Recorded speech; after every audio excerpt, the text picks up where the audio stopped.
नमस्कार बंधु बान्धवीসকল আপোনালোকক পুনৰবাৰ মোৰ এই ইউটিউব চেনেলটোত স্বাগতম জনাইছো। আজিৰ এই ভিডিঅ'টোত এডিআৰই এক্সপেক্টেড কাটঅফৰ বিষয়ে এনালাইজ কৰিবলৈ গৈ আছো। Grade 3 HS level 2024 and 25।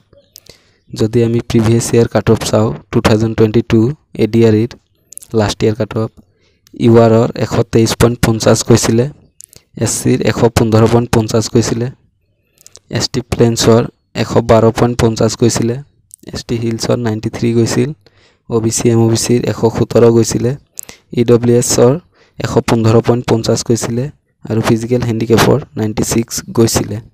যদি আমি 2024-25 চনত চাও এটা ডাঙৰ কথা, যেহেতু এই বছৰ আমাৰ নেগেটিভ মার্কিং আছিল এক্সামটো, যেটো 2022 চনত নাছিলে, তো সেই হিচাপত চাবলৈ গলে আমাৰ 2024-25 চনত অলপমান কাটঅফ কম যোৱাৰ চান্স আছে আৰু যোৱাবাৰ তুলনাত এবাৰ এইচএস লেভেলত পোষ্টটো অলপ বেছি আছে।